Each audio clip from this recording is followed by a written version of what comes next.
Mari kita berdoa. Bapa, kami bersyukur di tengah-tengah hiruk pikuk dunia ini, di tengah-tengah pergulatan hidup kami lelah. Tetapi Tuhan, kami bersyukur karena anugerah Tuhan memberikan kesempatan bagi kami untuk ada di rumah Tuhan dan bukan di tempat yang lain. Kami datang untuk mendekat dengan Tuhan, intimasi dengan Tuhan melalui pujian penyembahan kami. Dan saat ini Tuhan, kami siapkan hati untuk mendengarkan firman-Mu. Kami mohon Roh Kudus menyiapkan hati kami, mencontohkan hati kami kepada pemberitaan firman Tuhan, sehingga apa yang kami dengar tentang firman Tuhan, kebenaran yang kembali meneguhkan hati kami, menguatkan kami, sehingga kami tangguh menghadapi situasi dan tantangan zaman hari ini. Kami butuh Engkau ya Tuhan, hamba-Mu yang Kau percayakan untuk menyampaikan firman-Mu, tidak lebih daripada saudara kami yang mendengar. Untuk itu berikan hamba-Mu ya Tuhan hikmat-Mu, kuasa, sehingga dapat menyampaikan kebenaran firman Tuhan sesuai dengan isi hati Tuhan. Terima kasih Bapa, ini doa kami bersyukur kepadamu. Di dalam nama Yesus Kristus Tuhan dan Juru Selamat kami berdoa. Haleluya. Amin. Shalom Bapak Ibu Saudara sekalian.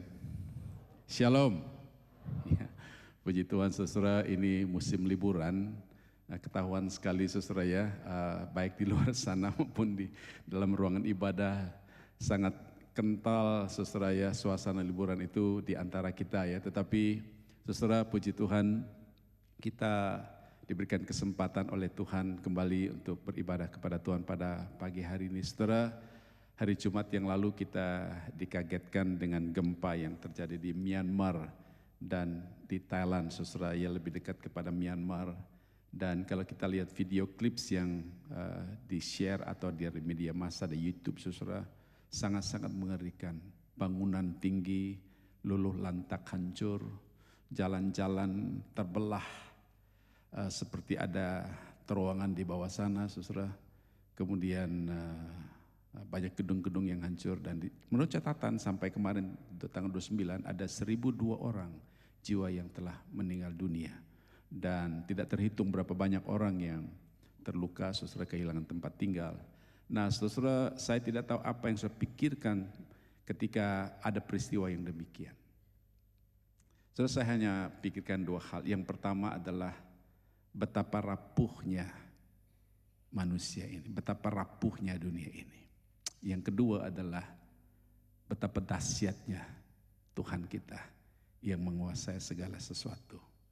Saudara, biarlah kiranya di saat-saat seperti ini kita merenungkan kehidupan kita, lalu kita menjadi bijak di dalam membawa diri kita, membangun diri kita untuk semakin hari semakin dekat dengan Tuhan. Nah saudara, hari ini kita akan membahas satu bagian firman Tuhan dengan judul pimpinan dan janji Tuhan tidak pernah gagal. Nah untuk itu saudara, kita akan menyaksikan tayangan klips sebentar berkaitan dengan teks ini, Kejadian pasal 13 ayat 1 sampai 18.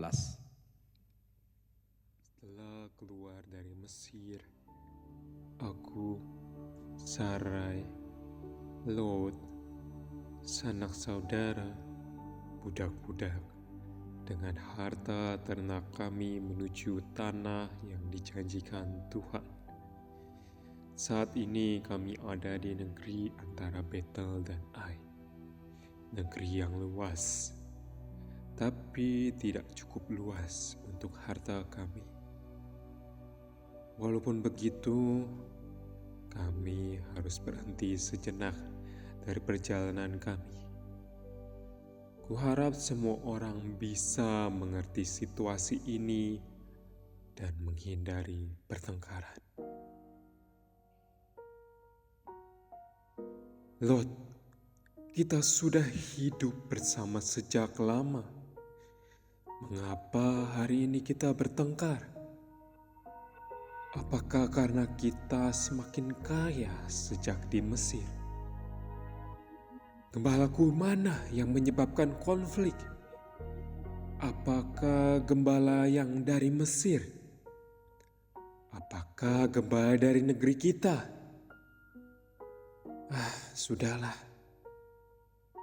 Janganlah kiranya ada pertengkaran antaraku dan engkau, dan antara gembalaku dan gembalamu. Sebab kita ini kerabat. Baiklah engkau memisahkan diri dariku. Jika engkau ke kiri, aku ke kanan. Jika engkau ke kanan, aku ke kiri. Biarkan aku memandang sekelilingku. Itu lembah yang banyak airnya. Tanahnya pasti subur. Lembah Yordan. Baiklah, kalau begitu aku akan tetap ke Kanaan. Sampai jumpa, saudaraku Lot. Layangkanlah pandangmu dan lihat dari tempat berdiri ke utara dan selatan, ke timur dan barat. Sebab seluruh negeri yang kau lihat itu akan kuberikan kepadamu dan keturunanmu untuk selama-lamanya. Aku akan menjadikan keturunanmu seperti debu tanah banyaknya. Seandainya seorang dapat menghitung debu tanah, keturunanmu pun dapat dihitung. Pergilah, jalani negeri itu baik panjang maupun lebarnya, sebab kepadamulah kuberikan negeri itu.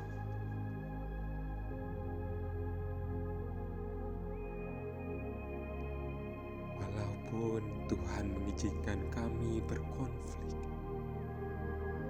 pimpinan dan janjinya tidak pernah gagal. Baiklah aku menyembah dan mendirikan mezbah sebagai ungkapan syukurku bagi Tuhan. Ya, saudara, klips tadi adalah kompilasi daripada kelanjutan perjalanan Abraham, Sarai, dan keponakannya Lot di dalam merealisasikan rancangan Allah, pimpinan Allah bagi Abraham dan keluarganya. Saudara, saya ingin mengajak kita untuk melihat sejenak sekilas balik tentang bagaimana Allah memanggil Abraham, kemudian berjanji kepada dia untuk mendapatkan pimpinannya, saudara ya. Kalau kita lihat di dalam Kejadian pasal 12 ayat 1 sampai ayat yang ketiga, nah saudara, itu ada janji-janji Tuhan yang diberikan oleh Allah ketika Allah memanggil Abraham dari Ur Kasdim ke tanah perjanjian.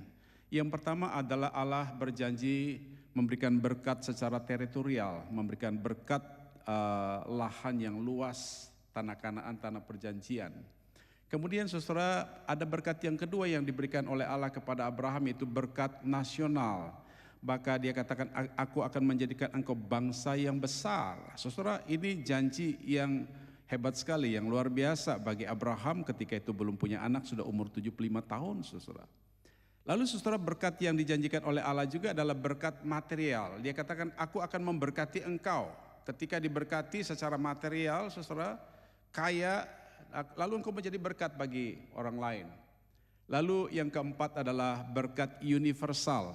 Berkat universal ini dikatakan semua bangsa diberkati melalui kehidupan Abraham. Nah, saudara-saudara, berkat universal inilah saudara yang selanjutnya digenapi di dalam Kristus, yang akhirnya Kristus menjadi berkat bagi seluruh umat manusia. Dan itulah saudara yang kita rayakan pada hari ini, di mana kegenapan janji Allah melalui berkat universal yang Allah sudah mulai nyatakan perjanjian kepada Abraham. Tetapi saudara yang dikasihi di dalam Tuhan, pada waktu Abraham mendengar janji ini, lalu dia mengambil keputusan untuk mentaatinya. Mulai ayat 4 sampai ayat yang ke-9, saudara, di situ Abraham bersama istrinya Sarai dan keponakannya Lot untuk melakukan perintah Tuhan seperti yang Tuhan inginkan, Tuhan rancangkan. Tetapi saudara, bahwa apa yang telah Tuhan rancangkan itu tidak semudah, tidak semulus yang kita bayangkan. Itu sebabnya saudara, kalau kita lihat mulai Kejadian pasal 12 ayat 10, mulai terjadi bencana kelaparan. Nah saudara, pada waktu terjadi bencana kelaparan di Kanaan saudara, maka Abraham menghindari kelaparan itu, dia lari ke Mesir untuk mendapatkan mungkin saudara, ya sesuatu yang bisa menyambung hidup saudara ya. Mungkin dengan berpikir dengan cara inilah dia bisa melanjutkan rancangan Allah, pimpinan Allah bagi dia untuk menjadi orang-orang yang menerima berkat Tuhan, janji-janji berkat Tuhan pada ayat 1 sampai ayat yang ketiga. Dan tidak hanya itu saudara, Abraham berbohong, ya saudara nanti baca ulang saudara. Abraham berbohong agar dia tetap hidup saudara. Pada waktu dia masuk di Mesir, lalu dia melihat istrinya cantik saudara. Lalu dia bilang kepada Sarai begini, nanti kalau orang-orang Mesir tanya kamu, jangan beritahukan kamu istriku, beritahukan kamu adikku. Karena kalau mereka tahu engkau adalah istriku, maka aku akan dibunuh dan mereka akan mengambil engkau. Nah benar saudara bahwa apa yang diduga oleh Abraham itu betul-betul terjadi. Ketika masuk di Mesir, lalu orang Mesir melihat istri Abraham itu Sarai cantik sekali, saudara, mereka beritahukan kepada Firaun. Lalu Firaun mengundang ke istana, lalu saudara Sarai diambilkan menjadi istri. Tetapi saudara, pada waktu Sarai diambil menjadi istri Firaun saudara, maka Allah menghukum Firaun dengan tulah. Di seluruh istana itu saudara dikatakan bahwa terjadi tulah yang sangat-sangat mengerikan, menakutkan. Lalu saudara, Firaun memanggil Abraham dan bertanya kepada Abraham, apa yang kau lakukan kepadaku? Bukankah dia istrimu? Kenapa engkau menipu aku? Saudara, tidak banyak panjang lebar berargumentasi, maka Firaun membebaskan Abraham bersama Sarai dan keponakannya Lot dan pergi keluar dari Mesir, saudara. Nah, saudara, pada waktu mereka keluar dari Mesir, itulah perjalanan yang kita tadi baca. Di dalam pasal 13 itu perjalanan iman Abraham, Sarai dan keponakannya Lot untuk melanjutkan pimpinan Tuhan. Nah, saudara, pada waktu mereka berada di dalam perjalanan mereka keluar dari Mesir, nah ada satu hal yang menarik, ada dua kisah di dalam pasal 13 ini yang perlu kita memberikan titik berat, pikirkan, renungkan. Yang pertama adalah Kejadian pasal 13 ayat 3 sampai 4 itu saudara. Pada waktu mereka keluar, maka saudara dikatakan dia kembali ke Betel, lalu di sana ada mesbah yang pernah dia bangun pertama kali dia mentaati pimpinan Tuhan saudara ya. Nah saudara, di situ dia memanggil nama Tuhan. Nah menurut para ahli saudara, kemungkinan pada waktu dia sampai di mesbah itu, kita tidak tahu apakah mesbah itu masih utuh, apakah mesbah itu sudah hancur, kita tidak tahu. Tapi dia datang ke mesbah yang pernah dia singgah, dia pernah bangun untuk menyembah Tuhan, beribadah kepada Tuhan. Saudara, ketika dia sampai di situ ada kemungkinan menurut para ahli saudara ya. Yang pertama adalah dia ingat janji Tuhan. Dia pernah ke Mesir, lalu mengalami bencana, lalu dia berbohong, lalu ada tulah yang Tuhan hukum kepada Firaun, lalu dia keluar dari Mesir itu saudara. Pada waktu dia sampai di mesbah itu dia ingat akan janji Tuhan. Artinya saudara, dia rekomitmen untuk percaya sungguh-sungguh dan taat kepada panggilan Tuhan yang Tuhan sudah berikan kepada dia di awal panggilannya. Kemudian yang kedua saudara, pada waktu dia memanggil nama Tuhan, mungkin saja pada waktu itu dia menyesali dirinya kenapa dia berbohong. Maka dia memohon pengampunan Tuhan atas kesalahan yang dia lakukan di Mesir. Ada dua kesalahan besar. Pertama ada dia melarikan diri ke Mesir, yang kedua adalah dia berbohong untuk supaya tetap hidup. Kemudian saudara, tidak hanya dia mohon pengampunan Tuhan, tetapi juga saudara dia bersyukur kepada Tuhan, berterima kasih kepada Tuhan karena Tuhan setia pada janjinya dan Tuhan setia menuntun perjalanan Abraham, istrinya Sarai dan keponakannya Lot saudara ya.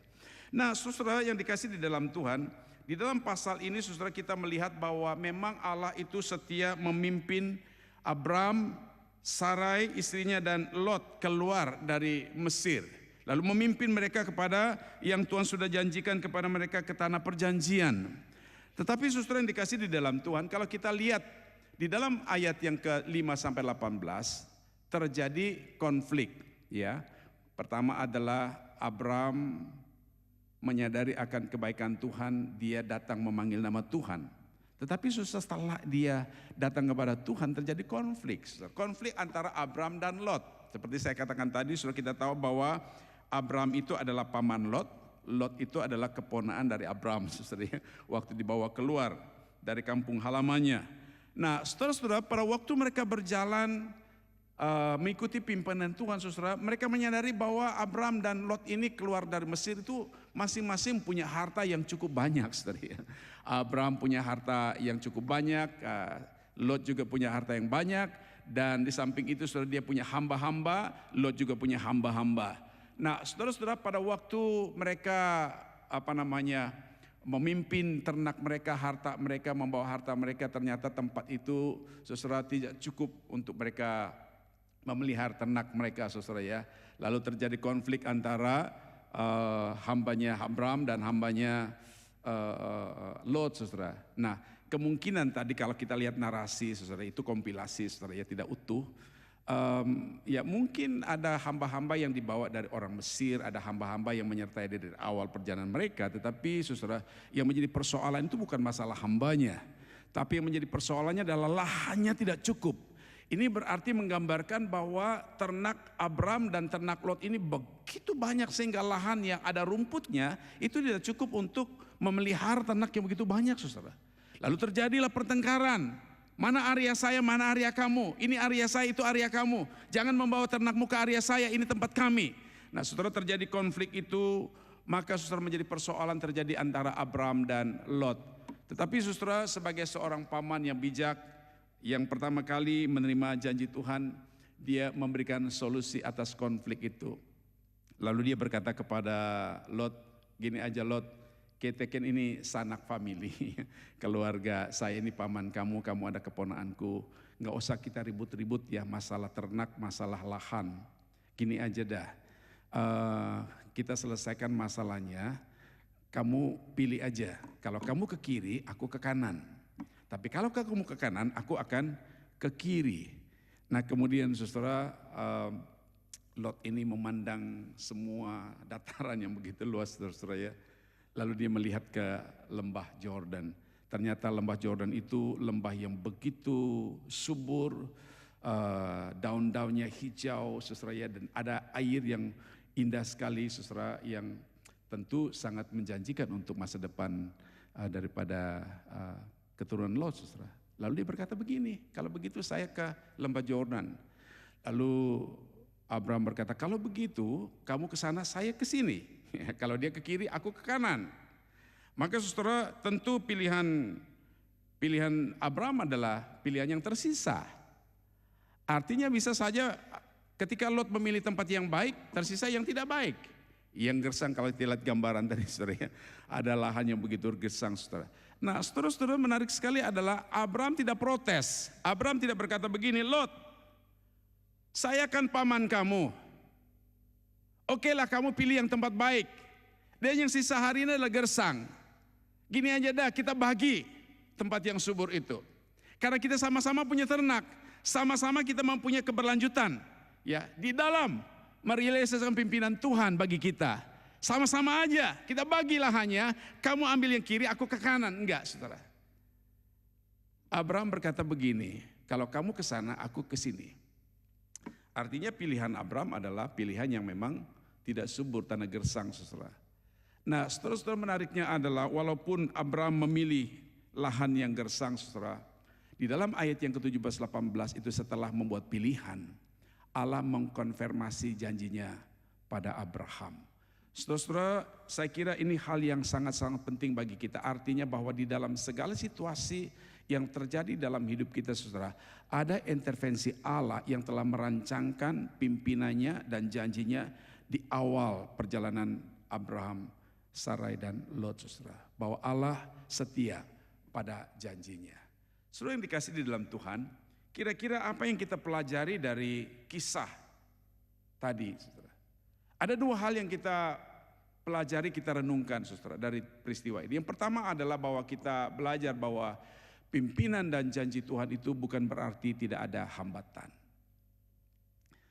Kalau kita lihat tadi saudara bahwa Tuhan berjanji memberikan berkat teritorial bagi Abraham, tetapi yang terjadi adalah konflik dan Abraham mendapatkan lahan yang gersang.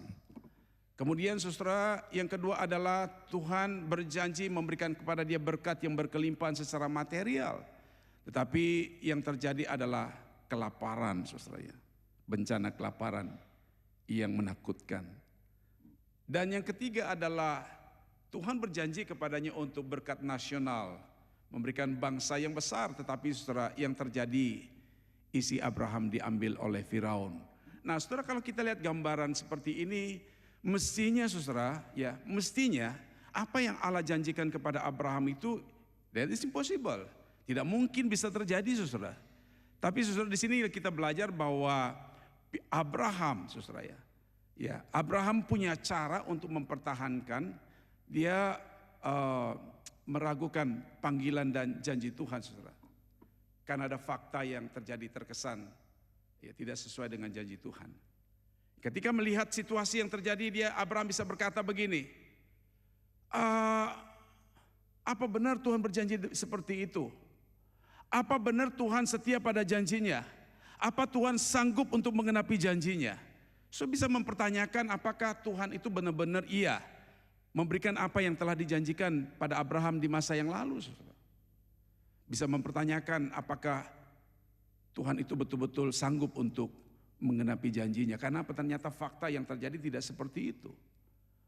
Atau saudara, Abraham bisa saja tidak ragu kepada pimpinan Tuhan, tetapi dia mempertanyakan, kalau memang Tuhan mau kasihkan semua apa yang dia janjikan itu, mengapa Tuhan mengizinkan dia harus melewati banyak persoalan, banyak masalah, bahkan penderitaan? Mengapa harus semua terjadi seperti itu? Mengapa harus saudara terjadi konflik dengan orang yang terdekat dengan dia? Mengapa?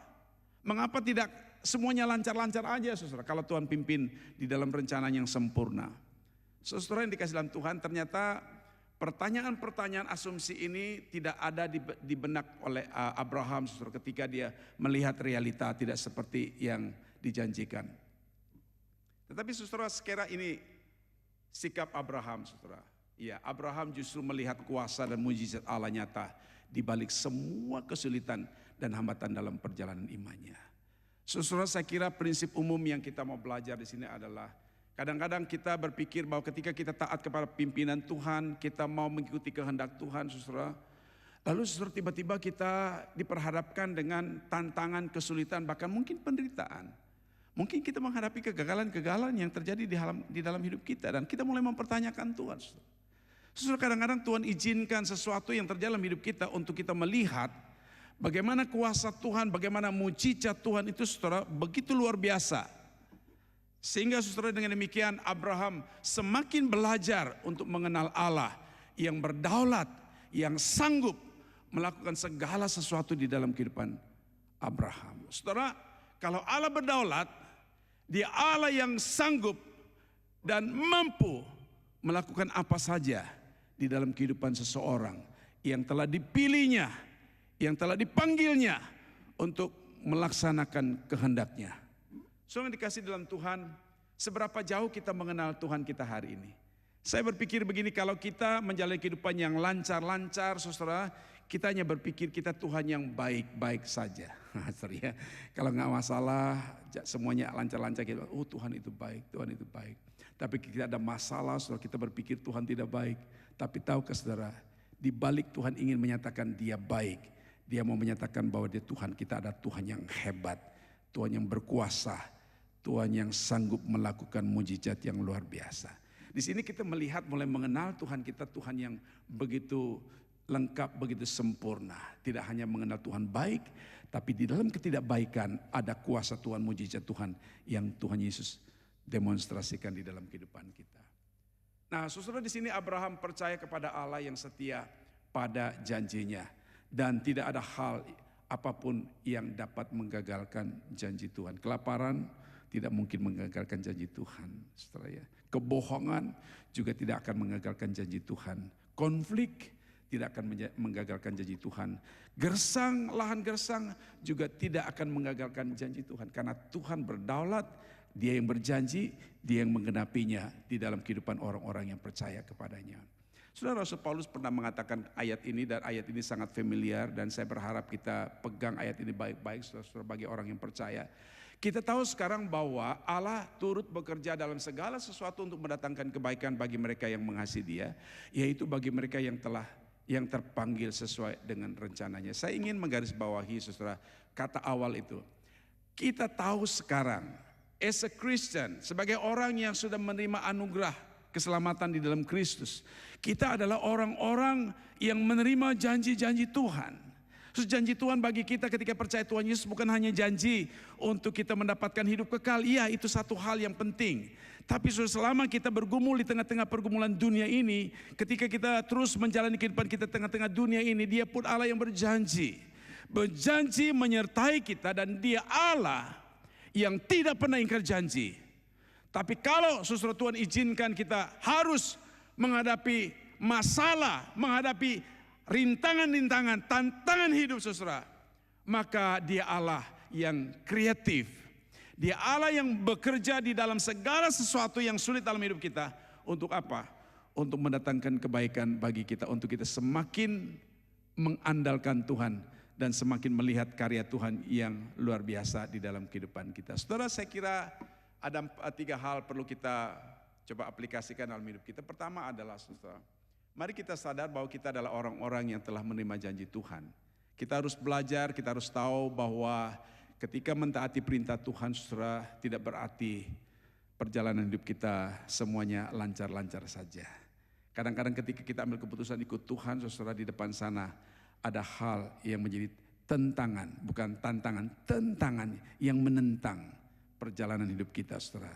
Tetapi yang Tuhan inginkan adalah ketika kita menghadapi tentangan, rintangan, Tuhan mau supaya kita tetap percaya kepada pimpinan Tuhan. Yang kedua, saudara, ketika kita menghadapi kesulitan, maka Tuhan sedang mengizinkan masalah agar kita belajar percaya dan taat kepada Tuhan, sehingga kita dapat melihat kuasa Tuhan yang melampaui dari apa yang kita pikirkan. Saudara, kalau kita berbicara tentang Tuhan yang maha kuasa, maka kita tahu bagaimana Tuhan itu maha kuasa ketika semuanya baik-baik saja. Tetapi Tuhan izinkan engkau menghadapi saat-saat sulit, ketika engkau menghadapi saat-saat yang mungkin tidak biasa, saudara. Disitulah kita melihat kuasa Tuhan nyata, begitu jelas. Sehingga kita semakin belajar untuk taat kepada kehendak Tuhan di dalam situasi apapun. Yang ketiga, saudara, apa yang Tuhan kerjakan dalam hidup kita adalah karyanya yang sempurna untuk mempersiapkan kita untuk menjadi berkat bagi dunia ini. Saudara, biarlah kita belajar bahwa satu hal, perjalanan hidup kita sebagai orang yang percaya kepada Tuhan, sekali lagi, bukan berarti semuanya lancar-lancar. Tetapi saudara, yang kita pegang adalah kalaupun Tuhan izinkan kita melewati saat-saat sulit, yang kedua adalah bahwa pimpinan dan janji Tuhan pasti ada solusi yang terbaik bagi kita. Saudara, kalau saya perhatikan ini ya, saya mengajak kita kembali lihat apa yang terjadi kepada Abraham. Cara Abraham mengatasi kelaparan dengan pergi ke Mesir, lalu dia berbohong saudara untuk tetap survive, tetapi lihat cara Tuhan. Cara Tuhan adalah cara Tuhan memberkati dengan berkat yang berkelimpahan keluar dari Mesir. Itu yang tidak pernah kita pikirkan seperti itu, saudara. Yang kedua adalah, saudara, cara Abraham, dia memberikan solusi pilihan kepada Lot. Ya, Lot pilih yang tempat yang baik dan dia pilih yang tempat yang gersang. Tetapi saudara lihat, Allah tetap konfirmasi berjanji untuk memberkati dengan berlimpah-limpah dan keturunannya seperti pasir di laut. Lalu saudara, janji Allah itu adalah janji yang tidak pernah dapat dibatalkan dengan bencana alam, dengan bencana apapun. Janji Allah tidak pernah dibatalkan, tidak gagal karena kondisi alam yang gersang. Kenapa saudara? Dia Allah yang berdaulat, dia Allah yang menciptakan segala sesuatu. Maka dia Allah sanggup untuk mengenapikan rencananya pada waktu yang dia sudah rancangkan. Saudara-saudara, tadi disinggung praibadah singgung tentang Ayub. Saudara. Kalau kita lihat Ayub itu, dia adalah orang yang hidup benar dan saleh, saudara ya. Tapi setelah itu kita melihat perjalanan Ayub itu hidup dengan penderitaan. Dia mengeluh, dan dia bahkan mempertanyakan Tuhan di dalam hidupnya. Tapi saudara tahukah konklusi hidup Ayub? Ayub pasal 42 ayat 1 sampai 2. Dia berkata begini, aku tahu sekarang setelah perjalanan panjang menderita yang luar biasa, bahwa engkau sanggup melakukan segala sesuatu yang tidak ada rencanamu yang gagal. Saudara, Tuhan yang merancang hidup kita adalah Tuhan yang sempurna. Tuhan yang merancang hidup kita adalah Tuhan yang tidak pernah gagal. Tuhan yang merancangkan hidup kita adalah Tuhan yang setia pada janjinya. Saudara, saya membaca sebuah artikel dari Corrie ten Boom, tahu beliau, dia seorang wanita dari Belanda. Dia menolong orang-orang Yahudi pada waktu masuk kamp konsentrasi. Karena dia menolong orang-orang Yahudi, maka dia ditangkap dan juga dimasukkan dalam hukuman, saudara. Saudara, tetapi Corrie ten Boom ini, saudara, dia tidak menyesali ataupun dia tidak mengasihani dirinya di dalam penderitaan itu. Justru saudara, dia begitu semangat memberitahukan kepada mereka tentang pengharapan itu, saudara. Lalu karena kesalahan administrasi, saudara, Corrie ten Boom ini dikeluarkan, dibebaskan dari tahanan. Lalu saudara, dia pernah mengatakan satu kata begini, jangan pernah takut untuk mempercayakan masa depan yang tidak diketahui kepada Tuhan yang sudah kita kenal. If you know God, kalau kamu percaya dan kau kenal Tuhan, jangan pernah ragu mempercayakan masa hidupmu yang kau tidak tahu kepada Dia, Tuhan yang kita kenal. Karena rancangan Tuhan itu rancangan yang sempurna. Saudara, membaca bagian firman Tuhan ini saya ingat sekali pada waktu saya pertama kali dipanggil Tuhan menjadi seorang hamba Tuhan. Tahukah saudara, pada waktu saya dipanggil menjadi hamba Tuhan, saya tidak punya modal apa-apa, saudara ya. Saya pulang beritahukan kepada Pak, saya mau jadi hamba Tuhan. Papa bilang begini, kalau kau menjadi hamba Tuhan, mungkin bisa ditunda tahun depan. Apakah kamu masuk teologi sekolah umum dulu, karena kalau sekolah umum ada beasiswa. Kalau teologi nggak ada beasiswa. Saya bilang, Pak, ada atau tidak ada beasiswa, saya tetap melanjutkan sekolah teologi. Karena saya merasa panggilan Tuhan begitu kuat. Pada waktu saya kuliah, saudara, selama 2 semester 1 tahun saya tidak punya beasiswa. Saya hamba Tuhan paling miskin. Saya hanya makan tiap hari dengan 100 perak, 25 perak makan sepotong singkong goreng di warung. Siang kalau bosan singkong, tahu. Kalau malam ganti dengan pisang goreng, saudara.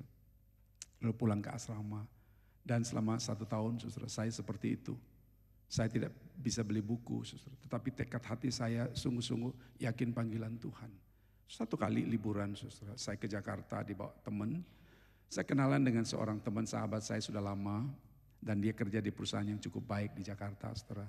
Lalu dia bilang begini, saya tidak percaya kamu jadi hamba Tuhan. Tapi saya salut kamu mau jadi hamba Tuhan. Kalau begitu saya akan bantu kamu, sponsor kamu sampai kamu selesai kuliah. Sudah saya pulang dengan hati yang bergembira, bersyukur kepada Tuhan. Sampai di kota di mana saya kuliah seperti biasanya. 3 bulan kemudian saya dapat kabar, saudara, bahwa saudara ini menghentikan sponsor saya, ya, dan tidak ada lagi sponsor. Saudara, pada waktu saya berpikir apakah saya bisa sanggup melanjutkan pendidikan lagi tanpa ada dukungan dana. Saudara, saya hanya berdoa kepada Tuhan, mohon belas kasihan Tuhan. Saudara, pada waktu saya mendengar berita itu, saya telepon, waktu itu tidak ada telepon ke wartel, saudara. Dia sambil berat, dengan suara berat berkata begini, bro, sorry, saya diberhentikan dari pekerjaan saya. Lalu dia berkata begini, menurut kamu apakah Tuhan itu mengerti tentang masalah saya? Saya masa muda baik-baik, tidak seperti kalian nakal-nakal. Saya bertekad mau bantu kamu jadi hamba Tuhan, tetapi apa yang Tuhan lakukan buat saya kehilangan pekerjaan.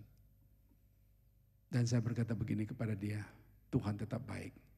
Saya juga sangat berharap Tuhan pakai kamu jadi sponsor saya. Tetapi hari ini engkau memutuskan sponsor itu dan saya tidak punya lagi biaya untuk melanjutkan studi saya. Saudara-saudara, kami menangis di telepon itu. Lalu kami berdoa bersama-sama. Ya, kalau kami salah, Tuhan mohon ampun. Saudara, saya berpikir Ya, saya tidak bisa melanjutkan studi saya. Saya pernah ceritakan saudara, saya anak pertama dari 8 bersaudara, seorang pendeta desa yang miskin. Jadi saya tidak pernah minta kepada orang tua karena ada 7 saudara yang masih dibiayai oleh orang tua saya. Saya berusaha apa yang Tuhan izinkan saya alami. Saudara, tapi dalam perjalanan hidup saya dari waktu ke waktu sampai saya menyelesaikan pendidikan saya melihat cara Tuhan begitu ajaib. Setiap hari Tuhan sediakan apa yang saya perlukan. Walaupun itu hanya sepiring nasi. Saudara, Tuhan pimpin begitu ajaib saya sampai menyelesaikan pendidikan. Dan hari ini 35 tahun saya melayani Tuhan, saya tidak pernah menyesal untuk menyerahkan diri kepada Tuhan. Karena Tuhan selalu tepat mengenapi janjinya di dalam kehidupan orang-orang yang percaya kepada Tuhan. Sekali lagi saudara, ketika kita mentaati kehendak Tuhan, bukan berarti semuanya lancar-lancar saja. Saudara, yang kita tahu adalah Tuhan berdaulat di atas semua peristiwa yang Tuhan izinkan terjadi dalam hidup kita. Untuk itu mari kita belajar untuk mengenal Dia. Mengenal akan kesetiaan Tuhan pada janjinya. Bahwa ketika kita taat pada pimpinan Tuhan, Tuhan pasti memberikan jalan keluar yang terbaik bagi kita. Mari kita belajar untuk mengerti cara Tuhan bekerja. Cara Tuhan bekerja tidak sama dengan cara kita bekerja.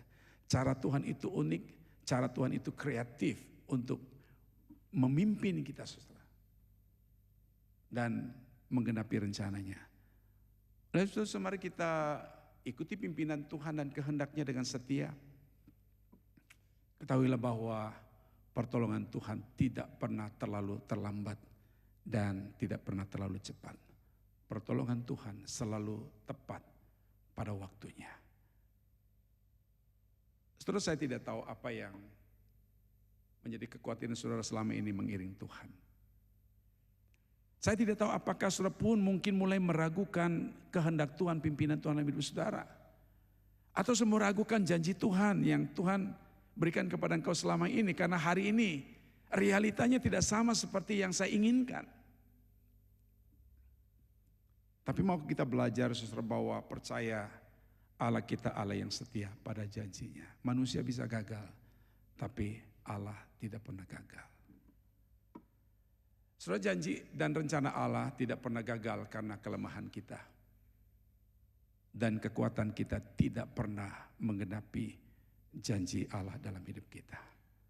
Tapi yang Tuhan mau bagi kita tetap percaya kepada Dia, tekun, setia, percaya kepada Dia. Dan ketika kita saudara dengan taat, setia melakukan apa yang Tuhan kehendaki, maka firman Tuhan katakan, maka engkau akan mendapatkan apa yang dijanjikannya. Mari kita tunduk kepala, kita berdoa.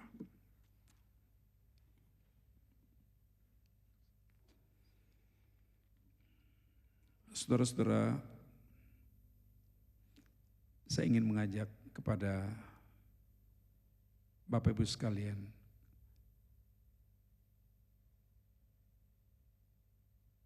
bersama-sama merenungkan apakah apa yang Tuhan telah janjikan kepada engkau selama ini. Janji-janji pimpinannya, janji berkatnya, janji kesehatan, janji pemulihan, janji kehidupan yang ideal. Mungkin engkau sudah lama mendengar janji itu, janji Tuhan bagi engkau. Mungkin ada janji Tuhan membebaskan kau, melepaskan kau dari keterikatan. Sampai hari ini mungkin kau belum mengalaminya. Dan sejauh ini engkau mulai mungkin mempertanyakan Tuhan, apakah Tuhan masih ingat janjinya? Engkau mulai ragu, apakah Tuhan sanggup untuk menggenapi janjinya? Saudara, hari ini Tuhan ingin mengkonfirmasi iman kita. Dia memberitahukan kepada kita bahwa Tuhan tidak pernah gagal menepati janjinya karena kelemahan kita. Dan Tuhan tidak pernah meninggalkan kita. Di dalam setiap situasi Dia selalu ada, memberikan kepada kita pertolongannya. Maukah kita berkata, Tuhan, kalau aku ragu, aku mempertanyakan janji Tuhan. Hari ini aku ingin tekad, pegang janji Tuhan apapun yang terjadi. Karena aku tahu Tuhan sanggup untuk mengenapi pada waktunya. Bapak, terima kasih buat firman-Mu pada pagi hari ini. Tolong kami untuk mengerti, untuk memahami pimpinan Tuhan dan janji Tuhan yang mungkin bagi kami terlalu sulit, terlalu rumit. Tapi Engkau Allah yang berdaulat di atas segala-galanya Tuhan. Ketika Kau memanggil kami, Engkau Allah yang setia. Engkau akan menggenapinya pada waktunya. Tolong kami sebagai orang-orang yang telah Engkau tebus dengan darah-Mu yang kudus. Pegang janji Tuhan dan setia iring Tuhan. Dan sepenuhnya berserah kepada kehendak Tuhan dalam hidup kami. Makasih Bapa, ini doa kami bersyukur kepadamu. Di dalam nama Tuhan Yesus Kristus Juru Selamat kami berdoa, haleluya. Amin. Tuhan berkati.